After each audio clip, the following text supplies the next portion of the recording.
Ladies and gentlemen, boys and girls, welcome. You have arrived to the conversation that'll end all conversations. The SoulCast with your host, Woody Wood. And now, without further ado, let's get in that crazy head. Here's your host, Woody Wood. What's going down, Charlie Browns? I am here today with Adrian Estrada, who is the proprietor of the Loft in Augusta. And it used to be Jay's Music, that building, way back in the day. Way back. Yeah. So when did you open the Loft up? Actually, I acquired that building in July of 2007. Oh, wow. Damn, it's been that long already? Time flies. Yeah. I swear to God. Came down and our opening date was July 2008. Right. When we actually got down here, it's actually a crazy story. I came to Augusta by accident. I came to party with Dickie. Right. And I never left. Excuse me. Yeah, I came down here and I used to work for Metro PCS. I was a design and optimization engineer for the wireless companies. And had a little snafu. They bought out my contract and I went on vacation for 3 months. Right. Little mini retirement. Yeah, kind of, sort of. And traveled to Augusta to, Dick and I used to live together in Atlanta when he lived down there. And came down here to visit him and just hang out and drink with my old friend. And he's like, I heard you're looking to open a bar in Atlanta. I was like, yeah, I'm going to open a bar, I don't want to work for anybody anymore. He goes, well, what about here? I said, what about here?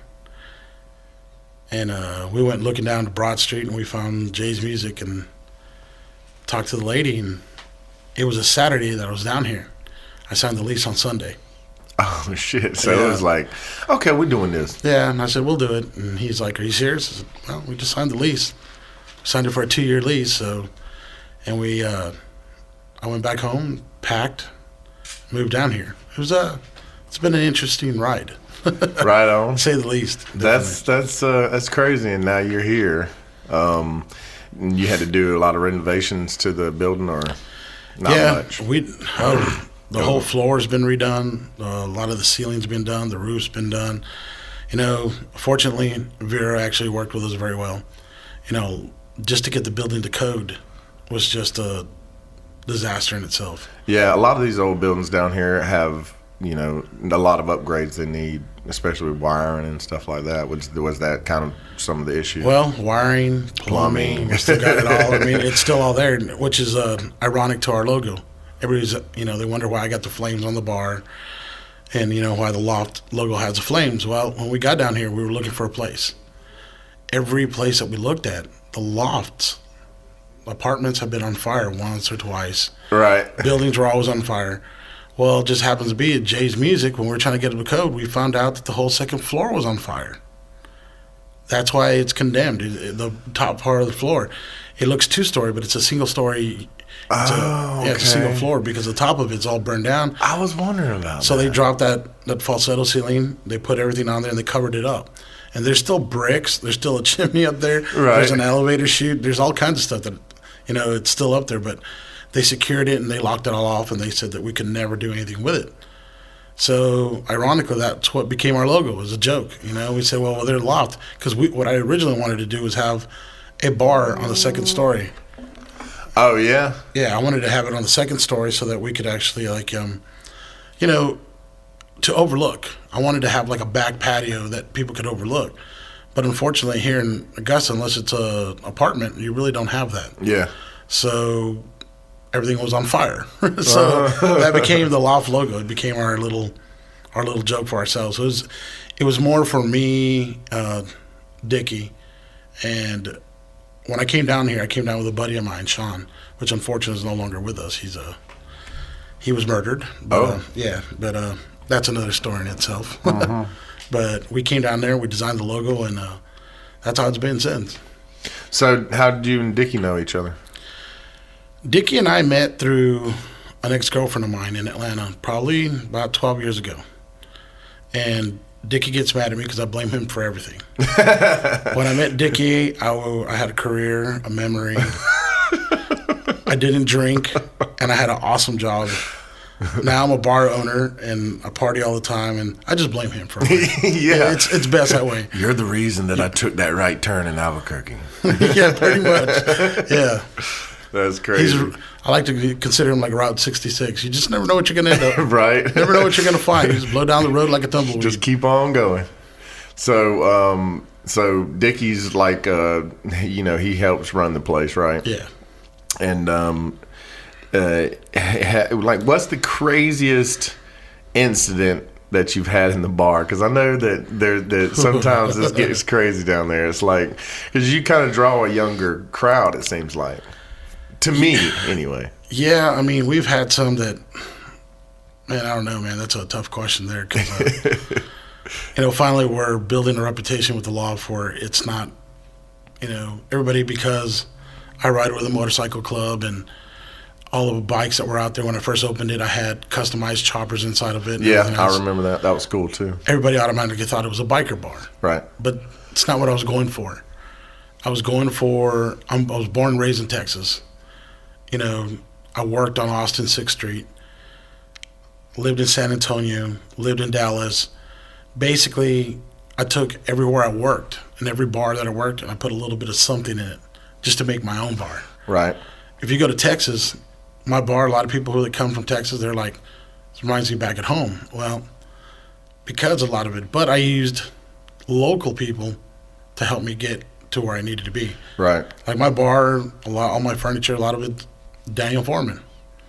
As impossible it is to work with him sometimes, he's he's an awesome artist. He's great at what he does. He just takes forever, and it's a wrestling match to work with him at times. But he's an artist. Yeah. You just can't. It's kind of, you take the good with the bad. Yeah.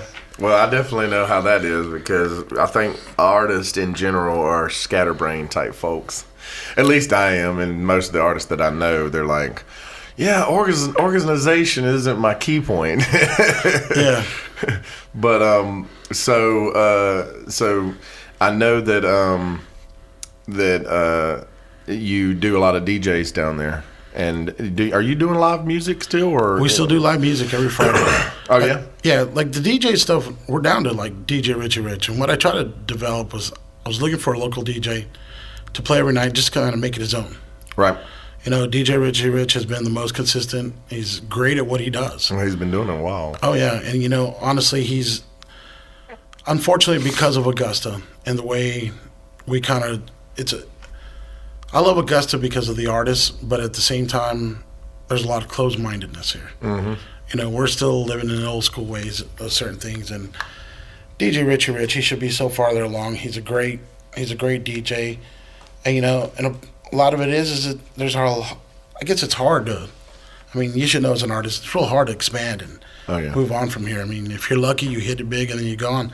Some of our best. I mean, Michael Badamy, one of the best guitarists I've ever seen. There's so much talent, so much going on in Augusta that I think that people get lost in it, and that's why they never go on. But, DJ Rich, as far as on Saturdays, it's his show. He does what he wants to do. I let him do what he needs to do, and he's great at it. He's, I wish ambiance engineer. Yeah, and he does. He knows how to play the crowd, and, that's more important to me. Yeah. Especially when you're trying to go to repair some of the reputation, like you're saying. What's the craziest thing that's happened in my bar? Honestly, take a pick. I've had a 50-person brawl that cleared not only my bar but cleared the streets. We had it was the first and biggest, and it was one of our good friends' wedding day.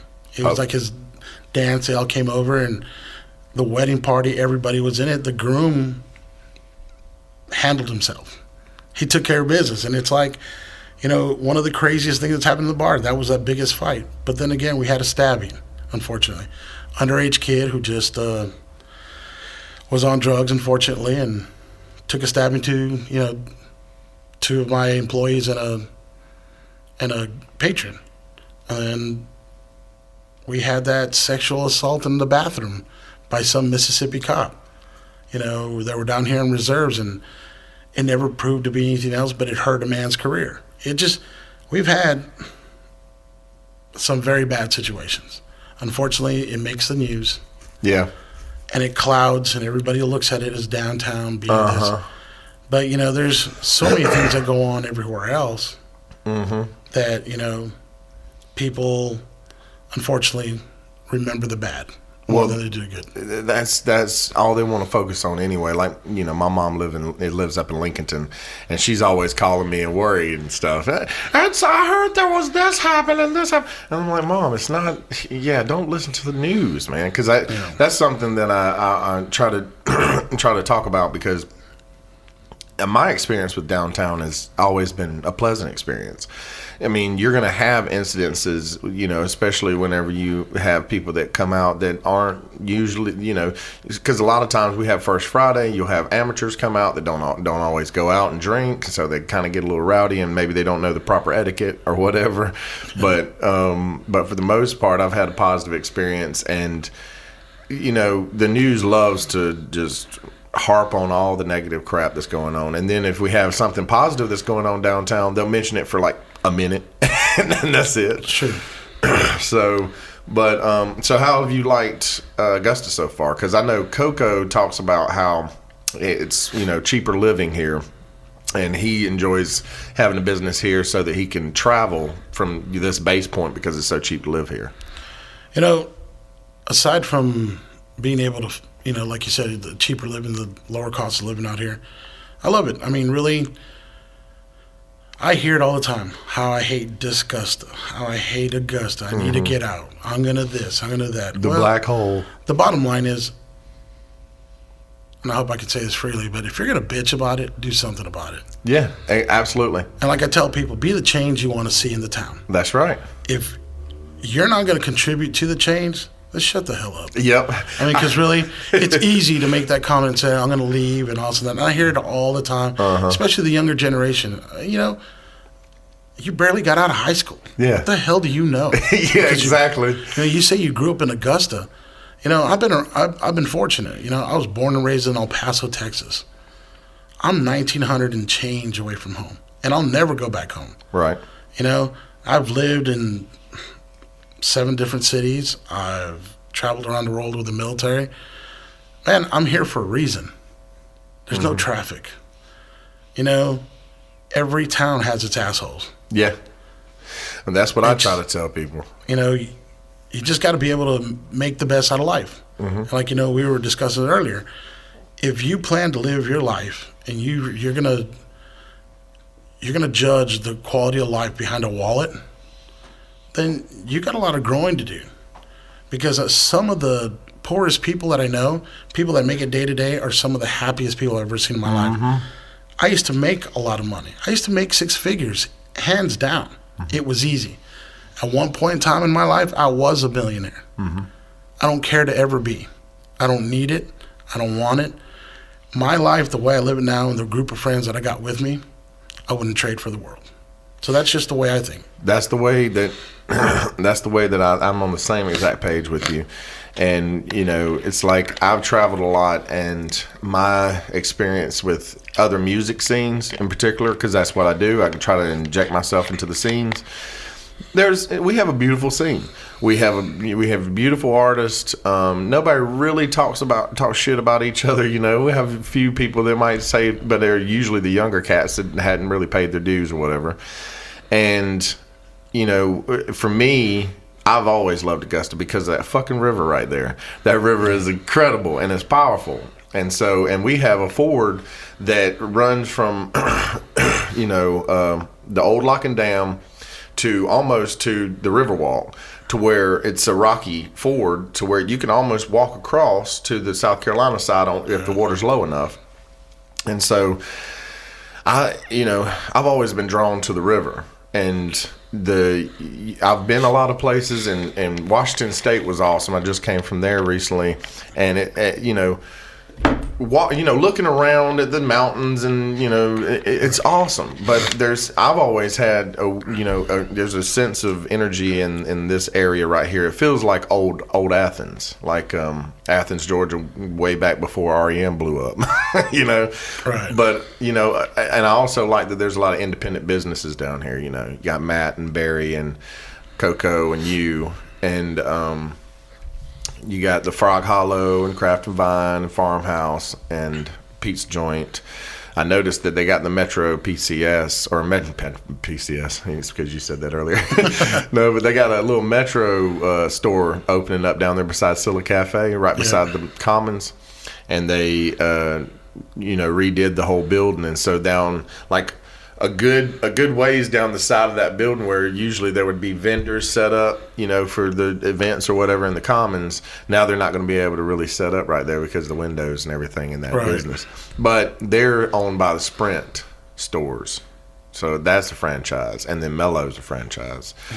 So franchises are coming down here. I guess the corporations are trying to get in on it, but they, it's kind of odd, our situation here, because like you said, I hear that too, Disgusta and that and blah blah blah, but really I think that no matter where you're at, it's just like you said, the people that you surround yourself with is what matters.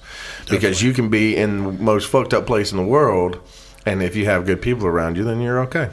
Oh, most definitely. And one of the biggest things that, like, right now, like we were talking about, the craziest things and what gets reported and what people overlook. Excuse me. I understand that, on First Friday it is rookie night. But a lot of the kids that are causing the crime are underage. Yeah. They're out on the street. We can blame Richmond County, but their hands are tied. And, I'll be the first to admit, I'm not the biggest fan of Richmond County sheriffs. I think the sheriff's having But they're doing a great job. I mean, I'm not going to... Look, I give credit. Yes. I give credit where credit's due. I understand. I ride with a motorcycle club, and everybody loves to say gang. Yeah, blah, blah, blah. But it is what it is, But Richmond County is doing the best that they can do. What we're not focusing on is parents who have these underage kids out here starting shit. Nobody focuses on the parents. They focus on, the dangers of how crazy downtown is. People don't realize, Whiskey Bar and Kitchen was ranked number 2 in the whiskey bars in the Southeast. Mm-hmm. That's huge. Yes. We got Craft and Vine and Frog Hollow. Granted, who cares where their backing is? They chose downtown Augusta. Yep.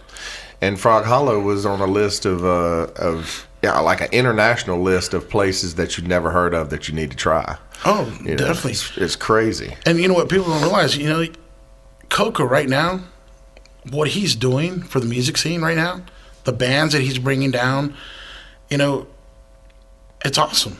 It's phenomenal. I go there and I support, some of the bands and the music I don't even listen to.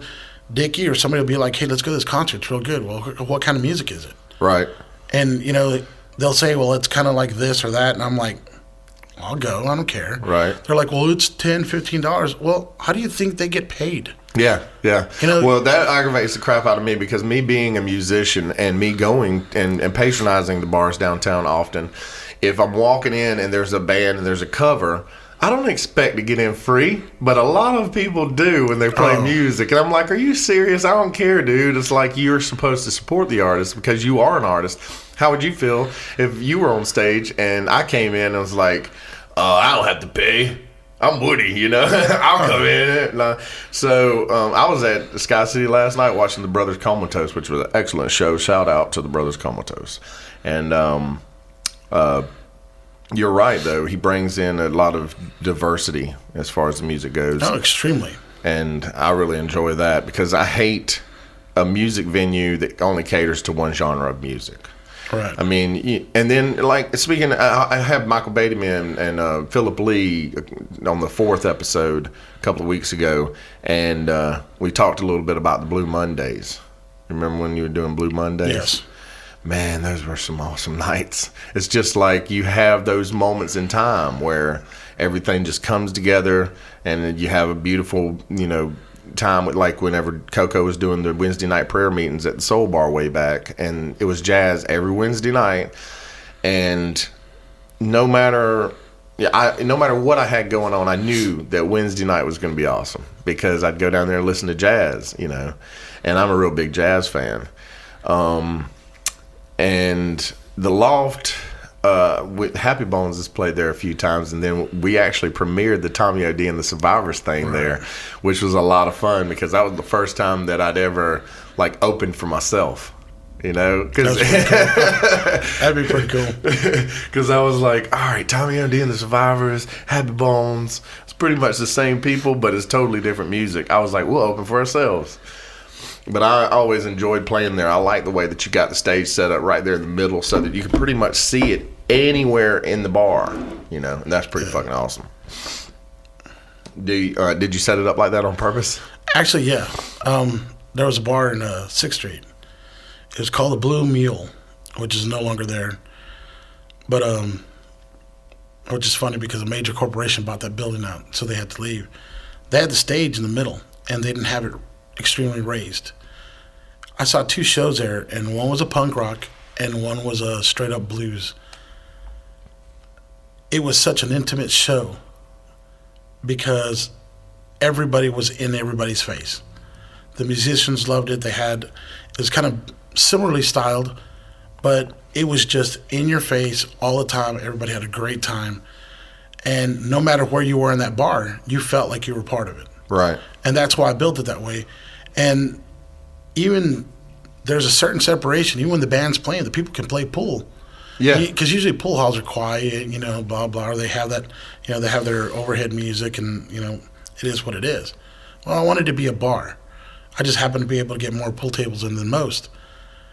But the fact that you can be part of it and in your face and right by the bar, I just think that means a lot because people, I like it when the lead singer of the band is singing and they walk off a stage, go grab a beer, and they walk right back up. Yeah, that's you know cool. what I mean? Uh-huh. They're not sitting at the back of the building and, you know, somebody's got to bring them a shot 20 minutes later after they request it. Mm-hmm. This way, the lead singer of the band can just walk off the stage, grab himself a beer, walk back up. People, they enjoy that, you know? And I'm keeping live music, and I have, you know, I do have a wide genre of music that plays there. Mm-hmm. And I do have certain bands that do repeat themselves that come through.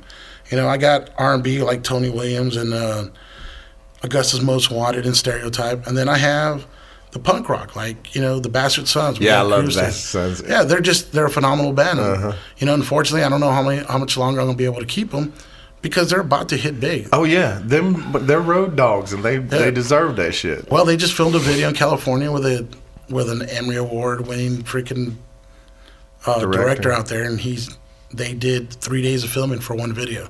Oh, hell yeah. One song, one video, 3 days. So somebody who's going to take that time with them in California, you know what? I wish them the best of luck. Right, and Adrian's like, man, I can't afford you. Well, we have a gentleman's agreement, and you know what? I've known them for about 12, 13 years now. And, you know, we've never gone back on each other's word. I brought them to Augusta. You know, they worked with me, and I worked with them, and they've had some changes. We've had some changes, but for the most part, you know, I think they'll do what's right. You know, guys, you got to look up the Bastard Sons, and Sons is spelled like son. Yeah, SUNS. Yeah, they are definitely something to check out, man. I got their albums, and I rock them out whenever I feel like getting some rage out. Oh yeah, they're just, you know, they're a very uplifting band. You listen to them, and you know, it's like they write their own music. They're all originals. Well, they have some covers, and you know, they did the Allman Brothers, the Soulshine. Yeah, love that song. When I'm feeling down, or they do it good too. Oh yeah, and you know, and I feel like I just got to get, like you said, I got to get that blood flowing. Love that song. You know, they got a new album out too and everything, and it's great. You know. And I appreciate their music, and I appreciate the support they get. You know, we had the Psycho DeVilles. I've had the Independents down here. You know, unfortunately, I won't do it again. Right. It just, you know, to me, if anything I like to say about myself is I'm honest. Right. And I'm going to tell you how it is. That's what's up. And if you're coming to my bar trying to tell me how to do it in my bar, I'm sorry. Kind of fucking up. Yeah. Well, I mean, I know what works and what doesn't work. Right. And if you're going to come in and tell me how you think it should work, I'm open-minded enough to listen to your ideas. But I'm not going to let you dictate my bar because I don't care if you've been around for 20 years. Right. You know, I've been alive alive for 42 years, but it doesn't give me the right to tell you how to do things in your own home. Right. So, and that's just the way I look at it. I'm a true believer in respect and protect downtown. Right. Absolutely. I don't expect anybody else to come in and do the same to anybody else downtown because, like you said, you brought up Coco and Matt and them. Coco's a staple downtown. Mm-hmm. What he's done for downtown Augusta, nobody could ever thank him enough. Yep. His brother Jason runs a soul bar. Talking to Jason, talking to Matt Flynn, there's Kenny and Bobby Morrison, even Ryan Godowns at 1102, Josh Williamson at, the Firehouse. Uh-huh. The Firehouse is the perfect bar. Oh, yeah. I love the Firehouse. I'm going to be honest. Yep. The perfect bar downtown is a Firehouse. That's probably the one I spend my most time sitting at the bar. Oh, yeah. Joe's Underground was a great idea. He went through some changes, and I hope it comes back. You know what I mean? It's a staple bar downtown. Well, what I loved about it was they had music every night. At one point, they had music every night. And that was just so beautiful because there's 4 blocks from my house. I could just walk down there, and I knew I would see live music every night. And that's really rare during the week in Augusta. Especially. But it goes back to, if we can rally up and doing things like the podcast and stuff like that, and because eventually what I want to do is I want to get out into the street, like say close to closing on a Saturday night. I walk around, with a microphone, and I actually talk to people on the streets, and then they can see 2 o'clock in the morning. It's not that, there's not crazy going down here, but most of the time I want to try to focus on the camaraderie we have down here, because I think that's the cool thing is like all you guys that own businesses down here, y'all kind of lift each other up. Y'all don't beat each other down or try to, talk shit about everybody, and at one point the Fox's Lair and Joe's Underground was about the only bars down here. I mean, you had the strip clubs, but I mean... Yeah, of course. They're just, it's a selected fun there. But, for the most part, and my whole goal eventually is I'd like to see all of Augusta get along. Not just downtown, but all the way up Washington Road. Yeah. This whole thing with the Masters, I would love people to come down. Give them more of an opportunity and more options than just Hooters. Yeah. It's, okay, I get it. Chicks and boobs. Yeah. Cool. With a now. I got it. Yeah. Bringing bitches in from out of town. Yeah, but unfortunately, your food sucks. Yeah, yes, it does. 9 out of 10 times, your food sucks. Uh-huh. I might get a good meal there. I'm not saying anything against the people who work there, but it's just, there's so much more to Augusta than Washington Road. A new bar opened up, the Hideout, down there right behind Starbucks. A friend of mine, Alex, we've become good friends. There's Alley Cats with Brian that, Dollar Drafts. Oh, definitely. I go to their bars. I support their bars. And when they get time off, they come and support ours downtown. My whole thing is I want to bridge the gap. It's not about who's better at this. As long as we're building and we're sharing and everybody's having a good time, we can all prosper from it, man. I mean, and that was one of the biggest things. Like when I found out that, the commissioners dropped the ball as far as being open on St. Patrick's Day Sunday, on the weekend, stuff like that. Everybody in the county signed it, but our commissioners couldn't come together. Because, unfortunately, their heads are up their ass. Mm-hmm. They're split between race, not between policy. And that's been that way for way fucking too long. Yeah, and they need to change that. Because the bottom line is, it's like, if we're going to keep on running this county and a city on race, we're never going to get anywhere. No. We'll be at the same spot we were 5 years from now. Right now, we're not going to get anywhere, and it's been that way for so long that it feels like we've been at a standstill for a while. Right, like that baseball stadium. There's just so many things. The golfing gardens over there, just sitting there. Yes. And honestly, people, I know that it's probably not the best thing to do, but I have trespassed on that land, and it is beautiful. And it's just sitting there rotting away. And there's infrastructure there. Something could be used for it. We could have parties there, outdoor concerts, whatever. But they built the T Center, and they've been doing a few things over there. But I'm like, if you're not utilizing the James Brown Arena as much as you could, And so I know Spectrum kind of stepped in, and they're building things up because Zach Brown came and sold the arena out, so it's getting better. But new management in town, but Global Spectrum, that's what it is. And but I love the Bell Auditorium. I love Imperial. I want something to happen with the Miller Theater, and the Symphony owns the Miller now. And hopefully something will happen with it. I think the Symphony owns the Golf Gardens. I think they bought that property. I'm not sure. But I like that idea, though, because, they did the party down here on Wednesday. And they were going to do it in the Commons, I think. But since it was raining or something happened, it was Tuesday. I can't remember anyway. They moved the party over to the Board of Education parking deck. Okay. Because it was rainy or something like that. And I heard it didn't go over that well. Like it was not the... Well, I mean, they've canceled a lot of stuff downtown. A lot of people, for some reason or other, downtown has gotten some negative outlooks. And, I realize the crime. There's crime everywhere. Mm-hmm. They said about a shooting. They said about, those two guys that, I don't know, went across the river. One got shot. Chasing and all. You can't control everybody. Mm-hmm. And I get it. Those people are down there. Some of the clubs, yes. Do we care for certain clubs that bring a lot of trouble? No, we don't. We can't control that. We can do our best to contain it, but it's just like everything else. There's been a shooting and a murder in every county. There's been all kinds of theft by taking, blah, blah, blah. I mean, are we going to just stay home? Yeah. I mean, unfortunately, you can't, But to label, because it's downtown, I'm not going down there. I understand police presence has been rough, Operation Thunder and all that. Hell, I'm not going to say I was a victim to it. I got caught. It is what it is. But when we let people define how we live, the fault is our own. I mean, we got to let people know that, hey, look, we're here to, come downtown. Find out for yourself. Don't listen to the news. Right. Don't read the paper. Mm-hmm. I mean, if you're going to do that, that's fine. But develop your own opinion. Well, that takes us full circle because I was sitting in Joe's Underground a couple of weeks ago, and I had just done the second episode with Joe Stevenson and Stuart Rayburn. Stuart Rayburn does the downtown walking map, the little map that shows what everything is.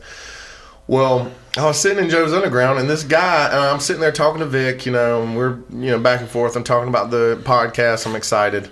This guy chimes in. He's like, that walking map, I'm going to tell you what the problem with that walking map is, blah, blah, blah, blah, blah. And I was like, what's funny? I was like, no offense, man, but it's real funny that people that aren't doing anything tries to tell the motherfuckers that are doing something how they're doing it wrong. And I'm like, you should probably just make your own walking map if you think you could do better. I mean, what the fuck, Nobody says you have to follow it. Right. And exactly. And so he gets up and walks out, and I was like, Vic, I think I ran that dude out. And he's like, yeah, but you were right. But, let's talk about motorcycles. How long you been riding? Oh, God. Since I was about 16. Right on. And did you start on street bikes, or did you ever ride dirt bikes or anything like that? I rode, actually, never really rode dirt bikes. It was more like back in our day, we had three-wheelers. Right, yeah. We didn't have the cool quads. Uh-huh. We had the three-wheelers that flipped every fucking time you went. It taught you how to be careful. That's right. After a couple broken arms, you learned your lesson. Yeah.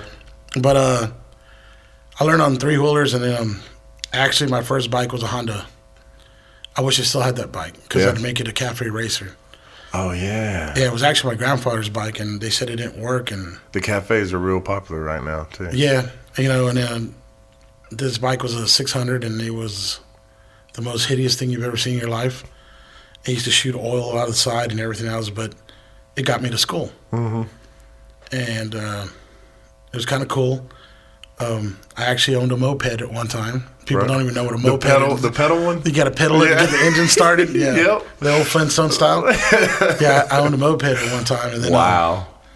I bought my first Harley probably at I think I just got back from Desert Storm. I bought it about 6 months later. I bought me a Harley and been on Harley since. And what you got what kind you got? I got a Road Glide.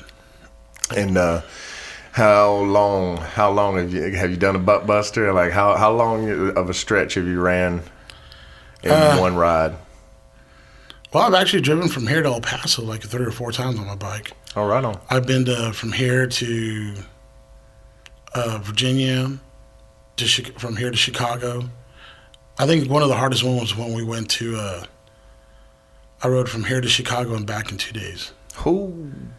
Yeah, so we were on the road pretty much most of the time. We went down there, had a good time, but yeah, I love riding. I got no problems with it. Me too. I started when I was 5, man. My dad, I was like, man, I want a motorcycle. And I'd been talking about it since I was 4 or some shit. Like, I think it was the first thing I started talking about. And my dad was like, damn, you really want some motorcycle? And my dad rode. He rode with the Steel Stallions back in the day in the early 90s, late 80s. But he's one of those guys that when in his younger days, you know, he built custom choppers and shit like that, and he would always ride Harleys, and he was diehard Harley. And whenever years later, when I bought my first street bike, I bought a Vulcan, Kawasaki Vulcan, which is, you know, I can't blame Harley because they kind of sold the design rights, copyrights, or whatever, to Japan, and they made a different version of the V-twin motor, and it looks badass. It looks like a Harley almost if you don't know any better. But the thing was, it was a badass bike, and my dad rode it, right? And he's like, man, I like that thing. I want me one of them things. And so now he's in his older age. He's like, I don't give a damn if it's got 2 wheels. I'm gonna ride it, you know. Oh, but definitely. We were big dirt bike people when we were growing up, and my dad bought me a YZ80, Yamaha YZ80, when I was 5 years old. I had just turned 5 in November, and that December he got it for me for Christmas. And he had it in the living room, revving the engine up in the living room, and I woke up and I ran in there, and dude, I got saucer eyes. I was like, whoa! I didn't want to go to school. I didn't want to eat dinner. I didn't care about breakfast. All I wanted to do was ride that motorcycle every day, all the damn time. My mom was going broke buying gasoline for it. But it's really therapeutic, you know. I love getting on. There's no better feeling than that. It's like real freedom. I mean, do you feel that way when you're on the bike? Yeah, I call it the wind therapy, man. You know, if I'm feeling down, if I'm happy, it don't matter where I'm at, what state of mind I'm at. If I get on that bike, nothing else matters.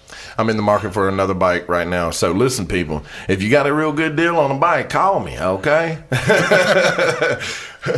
But yeah, I just busted my ass for Masters. Worked with Tracer Audio.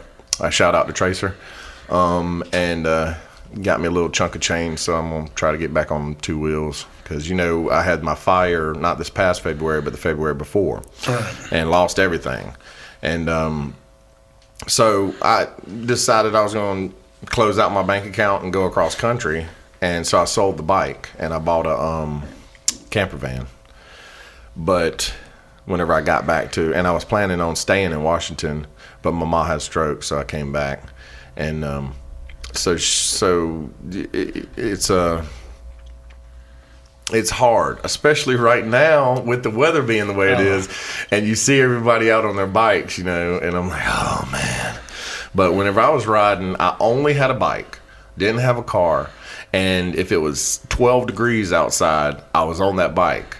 And I would wrap myself up pretty good, but I mean, there's only so much that you could do to keep that cold air out, you know. Yeah, there's you know, that's one thing about Harley. They engineer their clothes for riding, so you can get some stuff out there that, you know, of course, a couple of my club brothers, they're spoiled. They got the heated jackets and stuff like that. Yeah. They got the heated suits. But, man, I can't blame them. Because there's certain days we get on that bike and I'm just like, holy shit. Yeah. I've gotten off the bike and had, like, ice crystals in my beard and shit. Yeah. Where you just get off and you're like, you know, you feel like that cardboard you're unfolding. You're just like, golly, your legs are stiff. Your knees, your joints are locked up. Your hands you can barely feel. You walk in and it's like, you know, you keep your clothes on for another 30 minutes just to try to warm up. Those are good old days.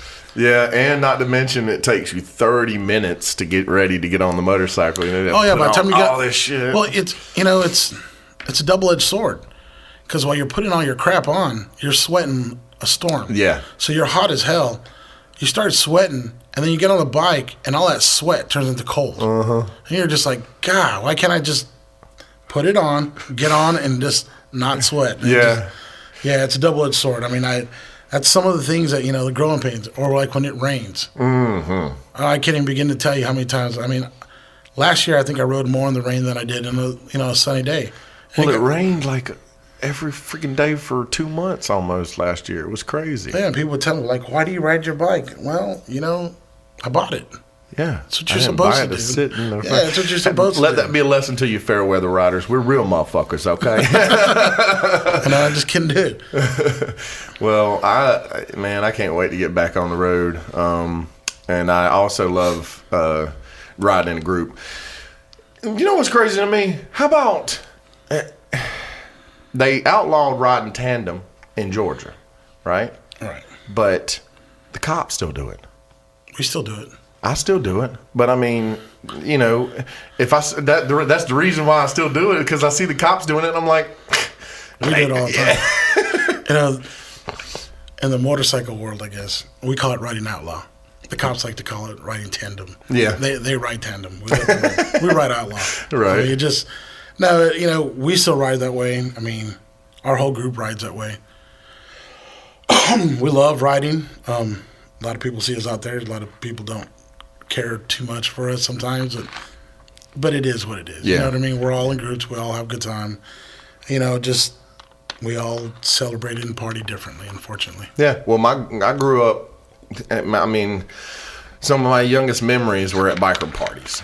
My dad was a sergeant at arms in Steel Stallions, and he always rode, but most of the time he rode independent. But he got into Steel Stallions there for a little while. And we were always doing charities and having a good time and always having parties and live bands and, just raging all the time and really down to earth, honest, good people. And what's crazy about it is that people that look at the bikers like, oh my God, look, they're coming. They don't realize that those people are some of the nicest people you ever fucking meet in your life. And it's been that way through my whole life growing up. I've never ridden with a club. And, I'm not against riding with a club because I think it'd be fun. But it's just, I don't mind riding with a club independent, Right. But, I mean, I didn't follow in the same exact footsteps as my dad. My dad went after it, he lived that lifestyle, And me being a musician, I kind of ride the fence a little bit, Yeah, it's the way I tell everybody, it's to each his own, of course, Steel Stallions, well, they're no longer around, but they're, more South Carolina. Us as Steel Horsemen, we're here in Georgia. And, like I tell everybody, it's not for everyone. I don't fault somebody for not doing something because, you know what? I didn't learn to play the guitar. I didn't learn to become a professional swimmer. It's a lifestyle you want to lead. Right. To me, it's been a part of my life growing up. Mm-hmm. I was surrounded by it. It's kind of crazy because my dad doesn't ride. My uncle rode a little bit. The decisions I made as a grown man and the kind of lifestyle I wanted to lead, I do have a college degree. Yes, I've studied. I did everything I had to do. I did the corporate way of life. I've been married. I did everything. This was just the lifestyle that fit me the most. Do I expect everybody to understand it? No. But do I want to impose my views and values on somebody else? No. Right. I think everybody should have their own decision. I just respect. Mm-hmm. That's the main line. word. Mm-hmm. Any way you look at it, doesn't matter what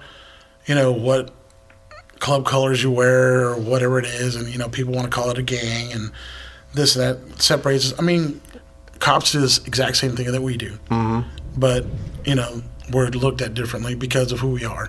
Fine, whatever. I mean, you gotta have something to do.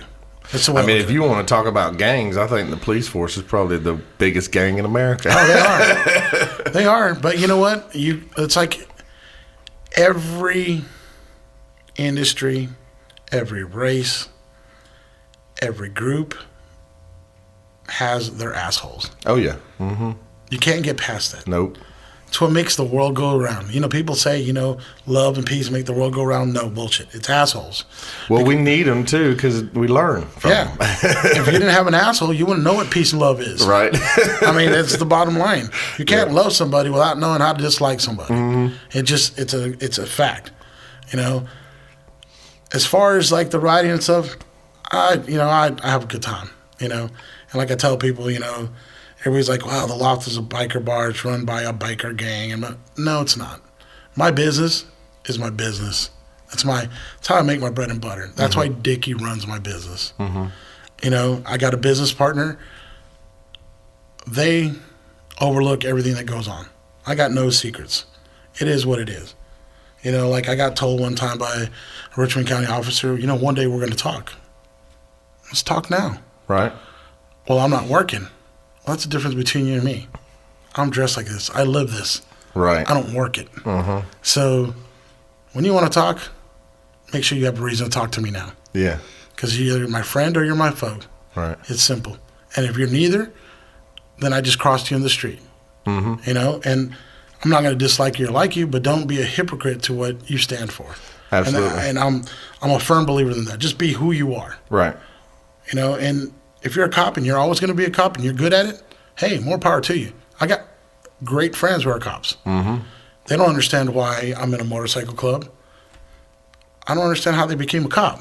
Yeah. So it's fair, So we respect each other. Let's just agree to disagree. It's okay. Yeah, I'm still waiting for the good cops to arrest the bad cops. Oh, yeah. I mean, I know there are really good cops that get into that line of work because they want to help people. Right. But, there's a lot of them right now that, it's kind of getting out of hand because they're power tripping. And, you need to be a little bit more sensitive because before you're a cop and before, you're a motorcycle rider and before I'm a musician, we're all humans. Right. And we deserve respect, And one thing that blows my mind is that they don't have better sensitivity training. Like maybe, keep it in your mind that whoever you're dealing with someone's son, someone's brother, someone's father, someone's mother, you know what I mean? Right. And they're having a bad moment maybe, and they're making a mistake maybe. If they're putting somebody's life in danger, by all means, straighten them out. But I really have a difficulty with victimless crimes. Like if I'm working 40 hours a week, or if I'm not, whatever I'm doing to contribute to society, which I do, and I get home in the evening, if I'm wanting to do something that's only going to affect this vessel, then I don't feel like anybody should step in. That's the same way I feel with the helmet laws. I hate helmet laws, man. Yeah. I mean, I ride with a helmet, but it's by choice most of the time. If I ride without my helmet, it's because I choose to not ride with my helmet. I choose not to ride with my seatbelt on. I mean, how are you going to tell me, a grown adult, that I can't do that? I don't get it. Yeah, the way I guess I look at it is that, especially when you read about helmet laws or you read about this or, you hear people saying, this guy murdered so-and-so, but he was such a nice guy. I can't believe he did that. The way I look at it, we all have an opinion, and we all have our side of a story, and we're all a product of our raising. Any way you want to look at it. Do we change? Do we make our choices on how we're going to decide to live life? Yes. Are some of them good? Yes. Are some of them bad? Definitely. The way I look at, it's just my personal opinion, the way I look at it, I don't mind everybody having your opinion, but when you start voicing it as fact, when you got nothing to support it, you become part of the problem, not the solution. Yeah. If you see a problem and you're constantly sitting there and you're like, blah, blah, blah, this is a problem, this is a problem.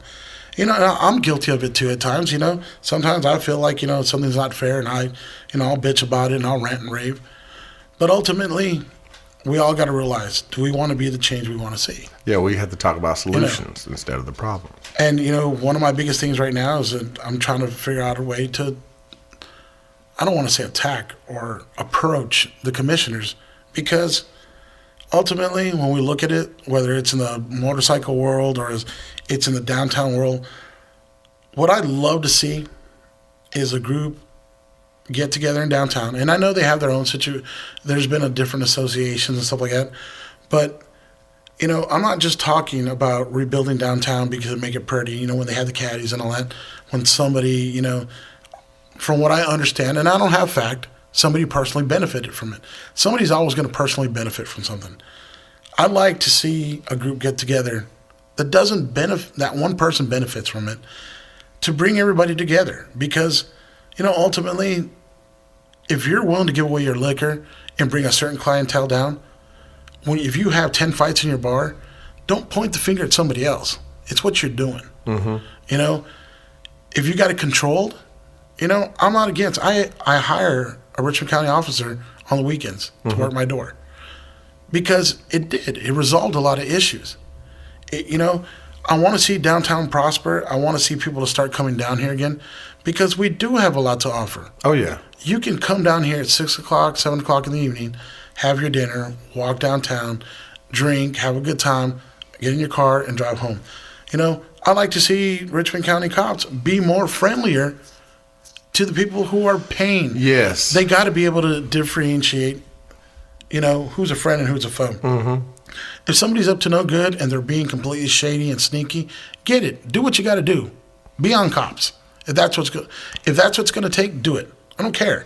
But if you see me every freaking day walking downtown with my top hat on and it's got Happy Bones on the back of it, say hey to me. I'm a staple downtown. You're a staple downtown. That's kind of what pisses me off a little bit about them. It's the bike cops. They act like they're, you know. I actually I was tipsy sitting out in front of Metro, and I was like, and this guy rode by, and I'd said hey to him several times, and I'm like, hey man, how you doing? And he's just like, and I'm like. And I don't know, I snapped. And I was like, dude, you can't say hey. You can't just say hey. He's like, that's not protocol.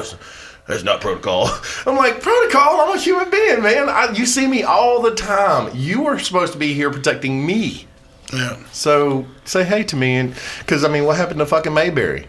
You know? And where's Andy Griffith at? Yeah. This is bullshit. That's true. And because, I mean, you look at the big picture, and, you know, a lot of the cops down there, I know one of the cops, Officer Anderson, Josh is a good guy. I mean, he stops and talks to me. We sit down there, you know, we're out there and we're in our, you know, our vests and stuff like that. He stops out there and he talks to us. Mm-hmm. Like a person. Oh, like a person. Yeah. You know, we're on a personal level where, you know, we speak to each other. It's not because I'm a steel horseman and he's a cop, or I'm a business owner and he's a cop. It's because we're friends and we talk and we're like, hey, what's going on? Yeah. How's your day? Mm-hmm. How's your kids? Your kids riding? Hey, man, that's awesome. Your bike looks great. That's what it's about. That's what it should be about, you know? But there's so much segregation in what is right and what is wrong, or what people imply. And, you know, it's like your opinions. Okay, I get your opinion. I understand it. I got an opinion too. But if we can put it together and make it work, and right now, like what Matt Flynn's doing with Stillwater, you know, we're all going non-smoking. You know, some of them are not because it's just who they are. Like I said, the Firehouse, the perfect bar. I mean, Metro, 1102. Look at 1102, what they've done. They transitioned the back garages to that foot something, the dancing. They're bringing, you know, kids who are 18 and above can go in there now, from what I understand. I'm not completely sure, but it's giving people something to do. Yeah. They're packing out their house. He's put lights around his building to make it safer. You know, unfortunately, first round closed down. But Metro, non-smoking, has tables around it. And, you know, the city came out on First Friday and was like, you guys can't be drinking on the curb. We're like, look, man, we're putting people on the street. We're putting people out there. You know, yes, the bars should be responsible for policing their own trash. I'm a firm believer in that. You know, I do it. I make my guys responsible for doing it. But the more people in the street, the safer it is in numbers. And that's what people don't understand. You know, if somebody's waiting around the corner and he sees 40 people, he ain't going to do anything. Nope. He's going to go somewhere else. You know, and that's one thing we need to stick together. The more people we get downtown, like I'm happy about Craft and Vine and Frog Hollow and all. You know, as a matter of fact, there's a spot across, you know, in Hammond's Ferry that's kind of like hidden away, Manuel's. Yeah, I love Manuel's. Some of the greatest food on earth over there. It's like a little movie set over there. Oh, yeah. You know, and it's great. And he's just right across the river. If you feel like you want to get away, go over there. You know, you got Crumbs on Central. Yep. Phenomenal food. You got Ray's Coastal Cafe. These are all locally owned. Hidden gems, yeah. Yes, they're locally owned. The people live here. When you spend your money, it comes back to our economy when they're here and they go. You know, when they go shop and stuff like that. And that's one of the things I try to do at my bar. I have my furniture built locally, my electricians, everybody does everything is locally. I buy my fruit locally. I buy my dry products locally. And I know a lot of other people are doing the same thing. Mm-hmm. And, you know, we're trying to keep the economy going, and I wish we could get the commissioners on board to see that. Because if they realize how much support and love is for downtown, we can build this into a great freaking downtown. Look at Savannah. Mm-hmm. Savannah's a perfect example that a downtown can work with the right people in office. Yeah, absolutely. Less arguing and more fucking working. Yeah. Get things done. Man, I don't know what time it is. I don't either, but hold on.